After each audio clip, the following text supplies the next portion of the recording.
Hello everyone, welcome to the WP Carousel Pro plugin video tutorial. WP Carousel Pro is the most powerful and user-friendly multi-purpose plugin to create a beautiful carousel, grid, tiles, machinery, justified and thumbnail slider with images, posts, products, content, videos, mixed content and external sources. The plugin has its own image and content management system. Let's have a glimpse of a few of the demos created with the WP Carousel Pro plugin. You can create a beautiful image, post, product, content, video and mixed content carousels, gallery, tiles, machinery, justified and thumbnail slider like this using the WP Carousel Pro plugin.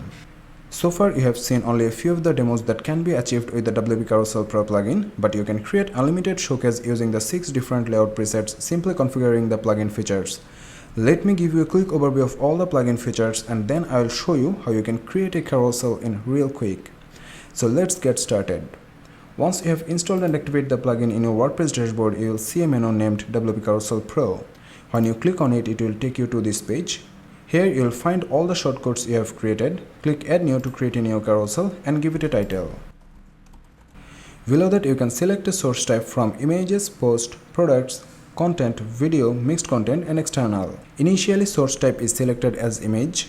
Below that, you can see the option to add images from your media. Click Add Image and select the images that you want to display in the carousel. Then click Create a New Gallery and you can see the list of your selected images here. For each image, you can add a caption, a description, and an external or internal link. Most importantly, you can order the images by doing drag and drop like this. And finally, click Insert Gallery to use those images for your carousel. Now let's see the post source type features. Click on it and you can select a post type from post, pages, products, and multiple post types. Filter your post by latest taxonomy and specific and set how many posts you want to display in the carousel or gallery showcase. Next one is product. Filter the product by latest category and specific, same as the post source type, and set how many items you want to show in the carousel. Next one is content source type. Click Add Content to create as many content as you want. Here you will find an WYSIWYG editor where you can add image, text, video, code and shortcode from other plugins. The editor field supports almost everything. Below that you will find the background settings options. Here you can set solid color, background color, and if you want you can also set a background image from your media. Here you will see the changes you have made. Suppose if I change this color to this one, then you can see the changes are showing right here. If you want to duplicate any content, then simply click on the duplicate icon, and if you want to remove any, then simply click on the cross icon and hit OK. Next one is video source type. Click Add Video and select a video source from YouTube, Vimeo, Dailymotion, Wistia and self-hosted. Then put the video ID here to add the video. Let me show you how you get the video ID. Suppose you want to include this YouTube video, simply double click on the URL and you will get the video ID copied. Then go back to the shortcode and insert the ID here. If you want, you can add a description for the video. Next one is mixed content source type. Using the mixed content source type, you can create a carousel with image, content, video and audio all together. You'll find the related fields for all the content types. I have already explained those earlier. And the last source type is external. Using the RSS feed URL, you can fetch data from any website and display them in a carousel, grid, tiles and machinery layout. Let's get back to the image source type. Below the source type section, you will find several configuration tabs. Initially, you will be in the General Settings Configuration tab. You can start by selecting a layout type from carousel, grid, tiles, machinery, justified and thumbnail slider. Set vertical or horizontal space between the items. Choose a carousel mode from 3 different options. Set the responsive column view and configure click action type, link target, order by, scheduling and preloader. By enabling the scheduling option, you can set a time period for your carousel when it will be visible in your website. Now select layout type as grid and you will find a new option added to the general settings. Scroll down at the bottom of the page to find the pagination related properties. You can enable or disable the pagination. Select a pagination type from 3 different options. Configure the load more button label, items to show per page, alignment and color.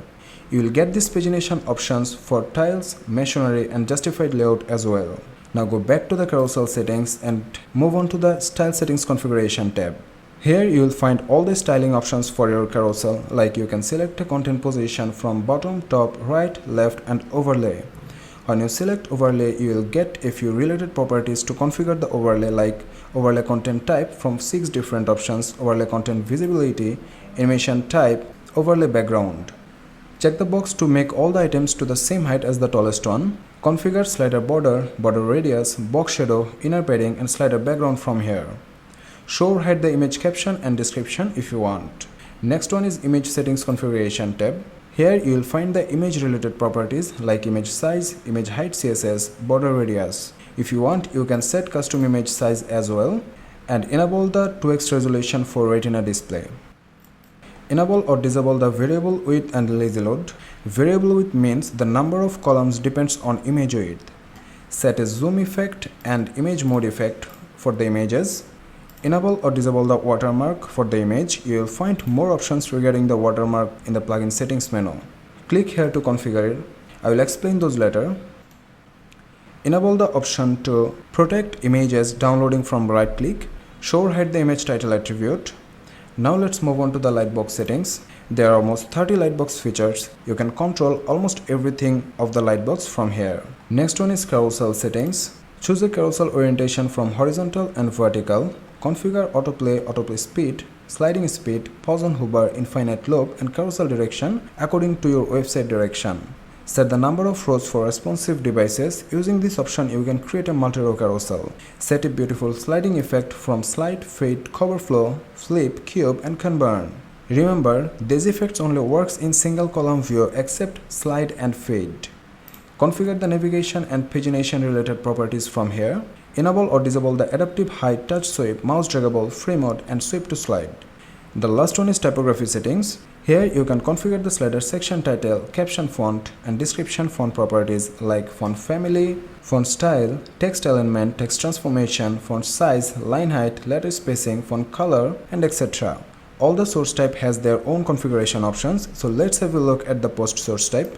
As soon as you select post source type, you will get a new pagination options for the grid layout named No Ajax Normal Pagination. Go to the style settings configuration tab to find the post related properties like post title, post content, read more color, post meta and social share. You can also configure the post font related properties in the typography settings. Similarly, for the product source type, you can get the product related properties like product name, product price, product description, read more, product rating and add to cart button. Now let's create an image carousel. Go back to the image source type and I have already selected a few images. Now publish the shortcode and go to a page where you want to display it. Insert the shortcode using the WP Carousel Pro Gutenberg block. I have simply copied the shortcode, so I'm going to insert it here like this and publish the page and view it. So you can see this is how a beautiful image carousel display in the web pages. You can check the plugin demo page for more excellent demo ideas. Now let's move on to the plugin settings menu. Here you can see license key activation page appears to be the first. This is the license activation field where you need to insert the license key to activate the plugin. Below that in the advanced settings, you will find the options to enable or disable all the JS and CSS used in the plugin to run it smoothly. Below that you will get the watermark settings. Here you can set watermark image, configure watermark position, margin, opacity, custom size and image quality. Those are the responsive breakpoints. And write down the custom CSS and JS here to modify the plugin default styling. Let's move on to the tools menu. Using the tools menu, you can export and import all the carousels you have created with the plugin. That's a wrap of this video. You will get a playlist named WP Carousel Pro where I have explained how all the features works with the live examples. Check that out for your better understanding of the plugin functionality. That's all for today. Thank you.